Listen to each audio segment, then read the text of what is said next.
Hello children, welcome to SR Concepts. I am Ravi Verma and in this video I will start the chapter number 3, that is diversity in living organisms. So let's proceed. What we are going to learn in this chapter, we'll be learning about the biodiversity, its classification and features of different classes of plants and animals. So dear students, what is biodiversity? The term is actually not new for us because we have learned about biodiversity in the chapter named Conservation of Plants and Animals in class 8th also. So what is biodiversity? This is the various forms of plants and animals or other organisms like microorganisms present on Earth. Actually, there is a huge range of variation in the life forms. For example, if we talk about microscopic bacteria, they are just a few micrometer in size. While on the other hand, we have very huge animals like blue whale ranging around 30 meters in size, while redwood trees of California having a length of around 100 meters. So there is a huge range of variation in the size of the organisms. In the same way, even lifespan of organisms vary greatly, right? For example, if we talk about the lifespan of pine trees is around thousands of years, means they can live for thousands of years. On the other hand, certain insects live for a few days only. For example, mosquitoes. Okay, so as we know that there is a huge variation and a very large variety of living organisms on earth, their study becomes very complex.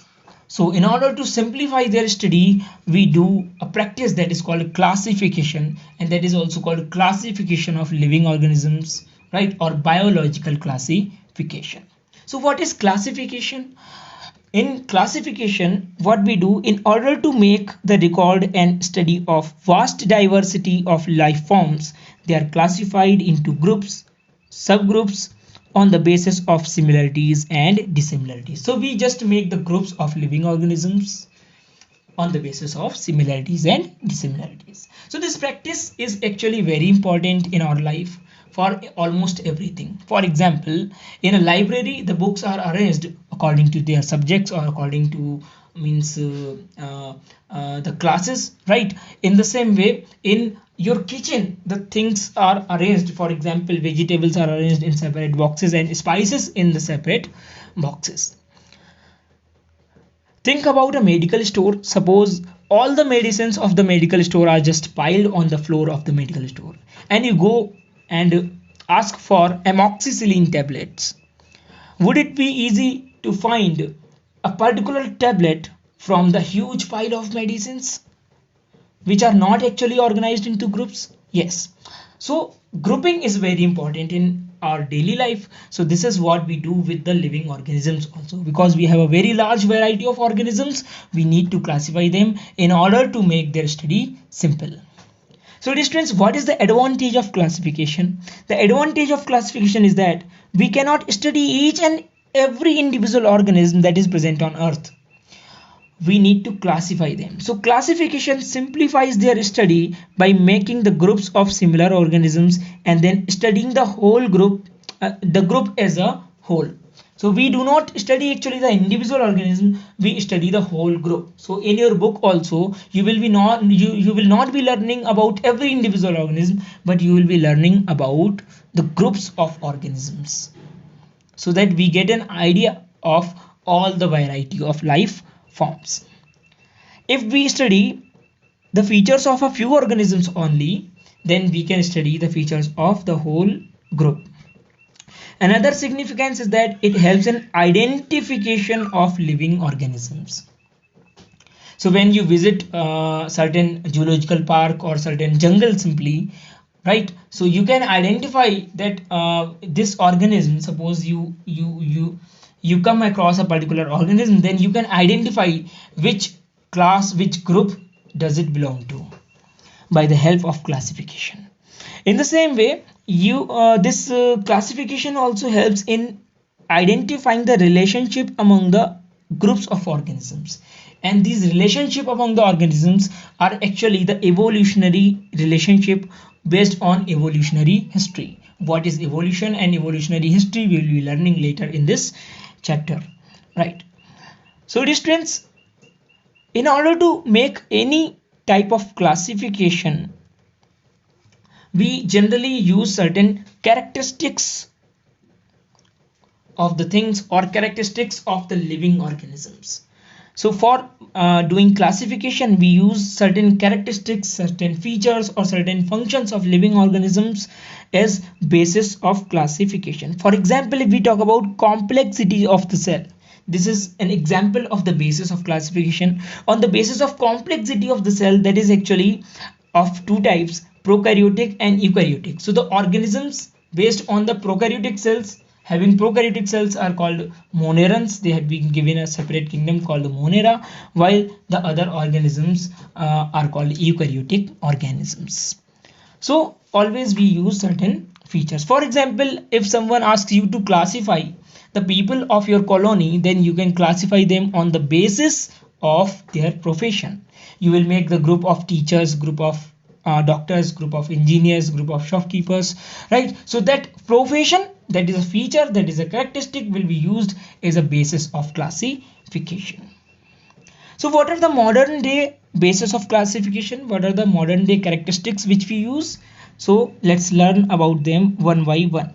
So presence or absence of nucleus, on the basis of this the organisms are divided into two groups, prokaryotes and eukaryotes. So prokaryotic cell and eukaryotic cell, this is the basis of classification. Now the number of organisms in a particular organism, this is another basis which we use. So generally we classify them into unicellular or multicellular organisms. So another this is another basis of classification. Now the mode of nutrition, there are multiple modes of nutrition. For example, if we talk about autotrophs, they are the organisms who produce their own food inside their cells, right? So this is another basis of classification. Now heterotrophs, these are the organisms having a mode of nutrition called heterotrophic mode of nutrition, and this is that mode of nutrition in which organism obtains its food from outer environment. The food is not being produced inside the cells.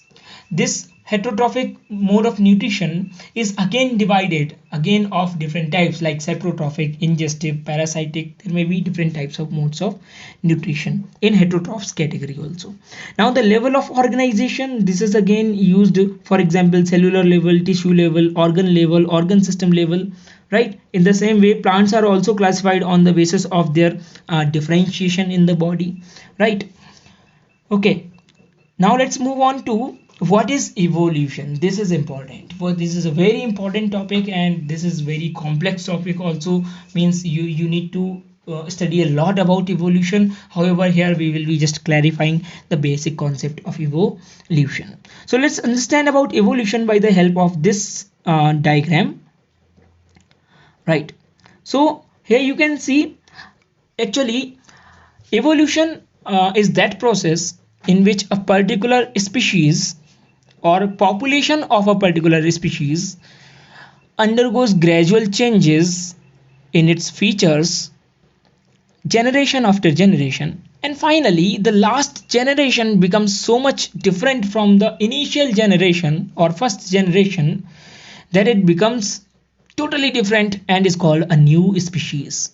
So evolution is that gradual process in which the populations of the organisms are changing gradually by little small changes in every generation, and they finally give rise to new species. So actually the huge diversity of species found on earth is actually because of the process known as evolution. So this the diversity is because of evolution. So dear students, let's look at this.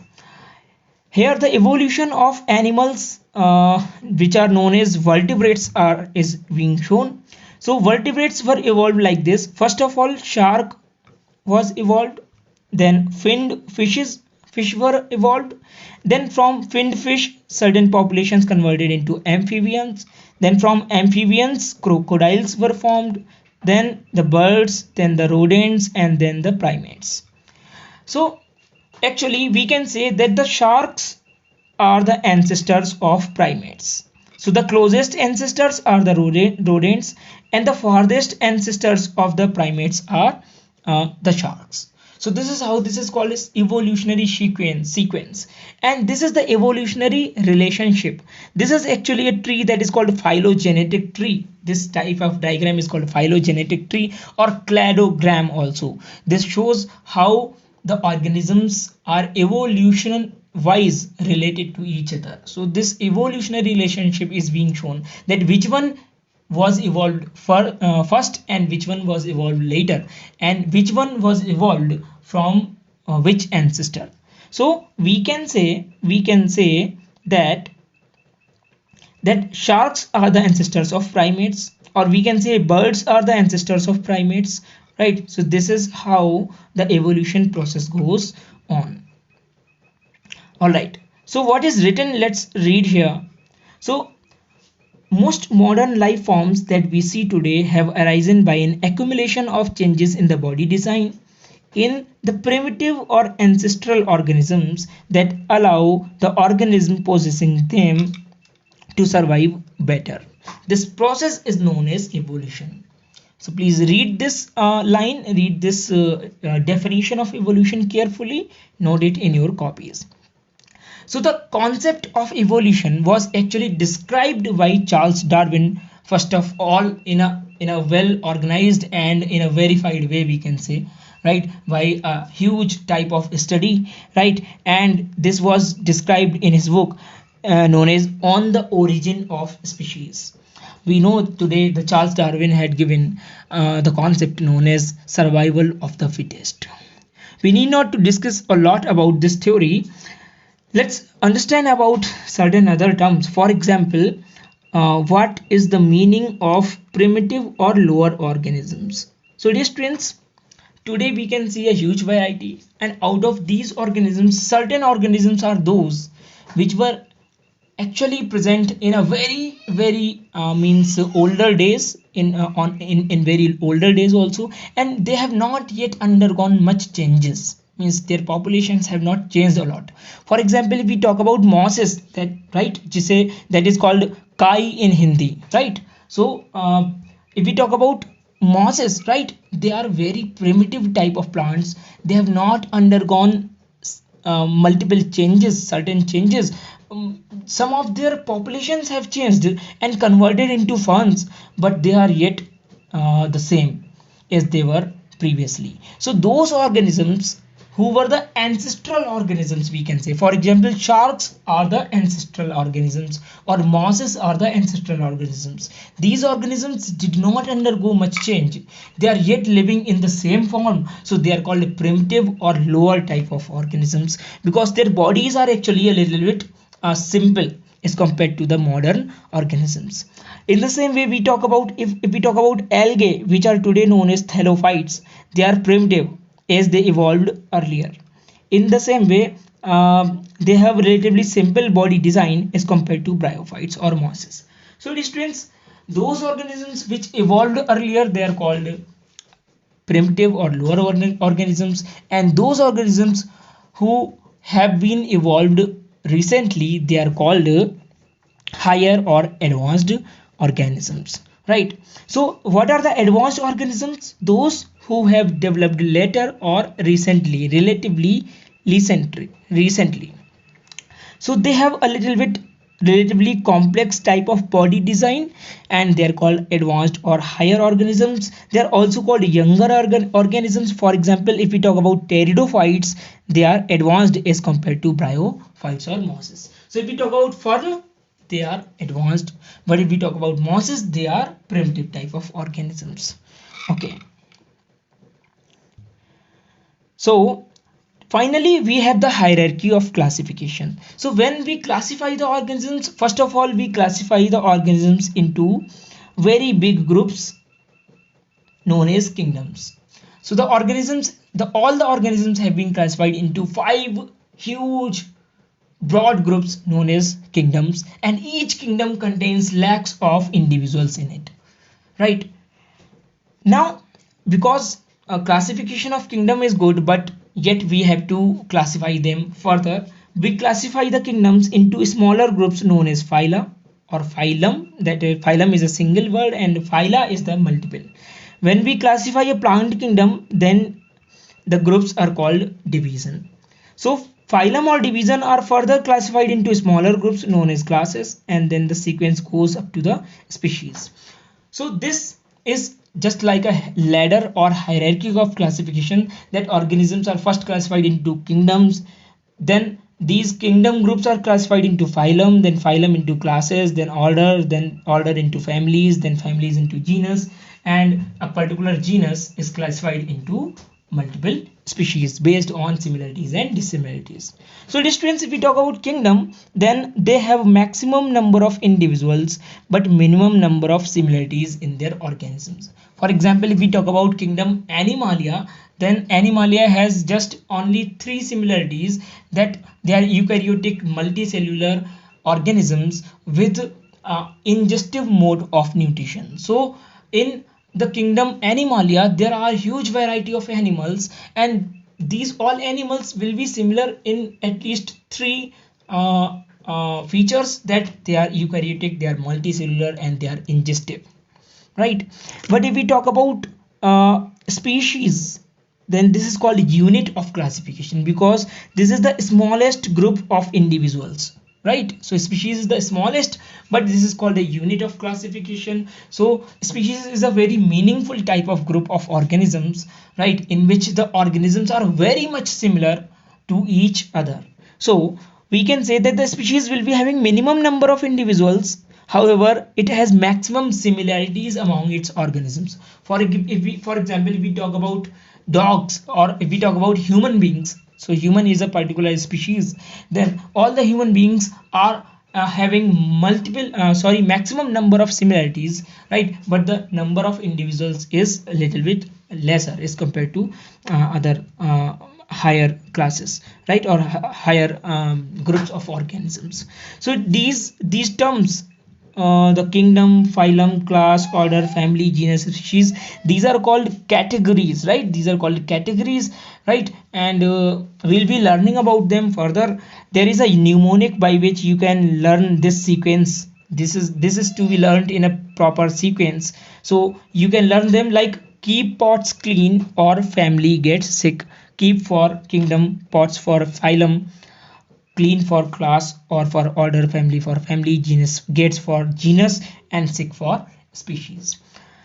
So dear students, thank you for watching this video. The video has been too long. Actually the topic is a little bit complex and this need to be described properly, because if we talk about just memorizing the definition is not enough, just discussing about the definition, just speaking the lines is not enough. Description is very important. I know that, yet after a long discussion the concepts will not be very much clear to you.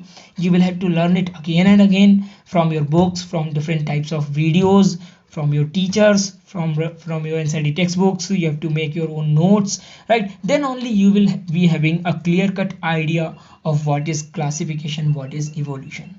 So thanks for watching the video. Please like the video, subscribe to the channel, and also share the video if you like. I had certain problem in the software, so I used a certain new software. That's why its size, the video size is a little bit smaller, right? So I hope in next few days I will be getting certain solution out of it. Thanks for watching this video. Keep learning.